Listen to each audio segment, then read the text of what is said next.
बिस्मिल्लाहिर्रहमानिर्रहीम। Ladies and gentleman, अस्सलामु अलैकुम वरहमतुल्लाहि वबरकातुहू। नाज़रीन कराम, अल्लाह ताला के फ़ज़्ल व करम से हमने कुरान करीम के 16 चैप्टर कंप्लीट कर लिए थे और आज की इस वीडियो में हम कुरान करीम के चैप्टर नंबर 17 सूरह बनी इसराइल को स्टार्ट करने जा रहे हैं। आप सबसे गुजारिश है कि अगर आपको हमारा मैसेज पसंद आए तो हमारे इस पैगाम को अपनी कम्युनिटी के दीगर अफराद तक भी शेयर कीजिए और इस कार खैर में हमारा साथ दीजिए। तो आइए बिना टाइम वेस्ट किए अपने आज के इस यूनिक से टॉपिक की जानिब बढ़ते हैं। Ladies and gentlemen, if we look at verse number 1 from chapter 17 of Holy Quran, तो इसकी रोशनी में आज हम दी होली यरूशलेम के हवाले से कुछ हिस्ट्री को डिस्कस करेंगे। जैसा कि आप सब जानते हैं कि यरूशलेम तीनों इब्राहिमिक रिलीजन्स यानी कि इस्लाम, क्रिश्चियनिटी एंड जुडिज़म के लिए बहुत अहमियत का हामिल है। इफ़ वी लुक एट जुडिज़म तो हम सब जानते हैं कि इनकी 4000 साला तारीख़ इस शहर से जुड़ी है और हैकल सुलेमानी की वजह से ये शहर इनके लिए बहुत अहमियत का हामिल है। और इसके अलावा ये ज्यूज़ का अकीदा है, जुडिज़म का बिलीफ है कि क़यामत से पहले, इस दुनिया के तबाह होने से पहले जो इनका मसीहा है वो यरूशलेम की तरफ आएगा और यरूशलेम से ही इनकी आलमी हुकूमत का आगाज़ होगा। इसके अलावा अगर आप क्रिश्चियनिटी की तरफ देखते हैं तो उनके वहाँ पर होली चर्चेस भी मौजूद हैं यरूशलेम में। और क्रिश्चियनिटी के प्रोफेट जीसस जो है, प्रोफेट जीसस की जब क्रूसिफिकेशन हुई थी, प्रोफेट जीसस को जब जिंदा आसमानों की तरफ उठाया गया था, उन्हें सूली दिया गया था अकॉर्डिंग टू क्रिश्चियनिटी, तो वो भी यरूशलेम में ही हुआ था। और मॉडर्न क्रिश्चियनिटी का ये बिलीफ है कि प्रोफेट जीसस जब क़यामत से पहले वापस तशरीफ़ लाएंगे तो वो यरूशलेम से उनकी हुकूमत का आगाज़ करेंगे। और इसके अलावा अगर आप इस्लाम की तरफ देखते हैं, लास्ट रिलीजन जिसकी 1400 साला हिस्ट्री इस शहर से जुड़ी है, तो एज़ यू नो दैट कि प्रॉफिट मोहम्मद अलैहिस्सलाम ने पूरे 17 माह तक इस होली सिटी की तरफ किबला अव्वल की तरफ मुँह करके नमाज अदा की थी ताकि इस शहर की अहमियत का अंदाज़ा हो सके। इसके अलावा जो प्रॉफिट मोहम्मद अलैहिस्सलाम का मेराज का सफ़र था वो भी इसी रात से जुड़ा है। जैसे कि सूरह बनी इसराइल की फर्स्ट वर्स में बताया जा रहा है, इधर डिस्कस किया जा रहा है कि किस तरह अल्लाह ताला ने प्रॉफिट मोहम्मद अलैहिस्सलाम को आसमानों की सैर कराई। वो इसी शहर से स्टार्ट हुआ था सफ़र आपके बुराक ने यहीं से फ़्लाइट स्टार्ट की थी, यहीं से आपका सफ़र स्टार्ट हुआ था। और इसके अलावा ये भी मुस्लिम्स का बिलीफ है कि जब क़यामत से कबल, जब दुनिया तबाह हो जाएगी उससे कबल, जब इस्लाम के हक होने की, इसके अथेंटिक होने की दलील दे दी जाएगी, इसका मालूम हो जाएगा जब मुस्लिम्स की आलमी हुकूमत कायम हो जाएगी, तो वो भी इसी होली सिटी से होनी है। और इसके अलावा आप जानते हैं कि बहुत से प्रॉफिट्स एंड मैसेंजर्स की ये सरजमीन मस्कन रही है।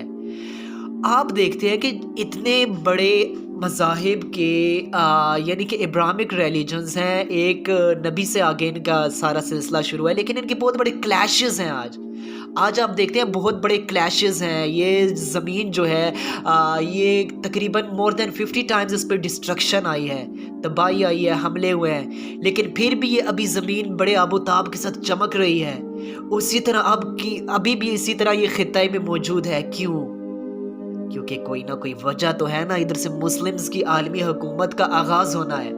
और आज जो पूरी वर्ल्ड है, ऑल अराउंड द ग्लोब, जो पीपल्स कहते हैं कि ये ज़मीन जुडिज़म की है, ज्यूज़ की है, या कहते हैं ये सिर्फ क्रिश्चियंस की है, तो उनके लिए यहाँ पर जो बहुत कम लोग जानते होंगे, यहाँ पर एक फैक्ट बयान करता चलूँ।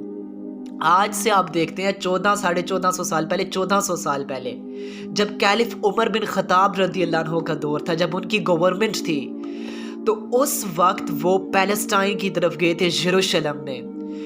उस वक्त ना कोई खून खराबा हुआ था, ना कोई फितना फसाद हुआ था, ना कोई इंसानियत पर जुल्म ढाए गए थे, बल्कि उधर कैलिफ उमर गए, वहाँ पर जो ज्यूज़ थे, जो क्रिश्चियंस थे, उस वक्त वो सरेंडर कर गए।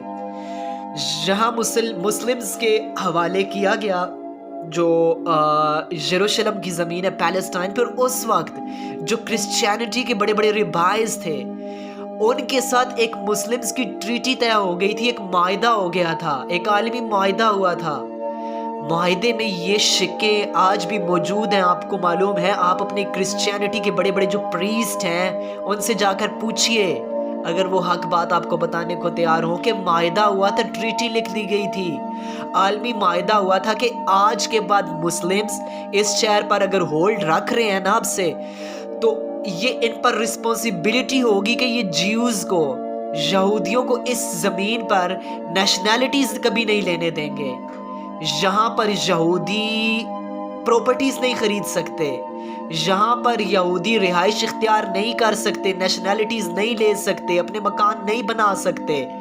ہاں، یہ اس ٹریٹی میں لکھا گیا تھا، اس معاہدے میں طے ہو گیا تھا، یہ ایک ایگریمنٹ ہو گیا تھا کہ اب سے یہاں پر جیوز آئیں گے، یہودی آئیں گے، اپنے مقدس مقامات کی زیارت کریں گے اور واپس چلے جائیں گے.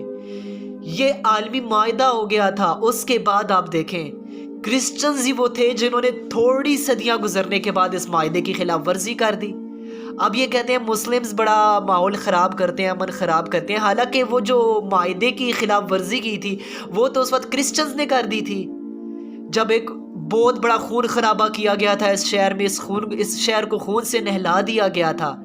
اس کے بعد پھر صلاح الدین ایوبی رحمۃ اللہ علیہ نے دوبارہ اس شہر کو آزاد کرایا تھا، اور پھر آج دوبارہ سے 1967 سے لے کر اب تک جو اس شہر میں فتنہ و فساد کیے جا رہے ہیں وہ کرسچنز کی ہی مدد سے جیوز کو یہاں پر لا کر آباد کیا گیا.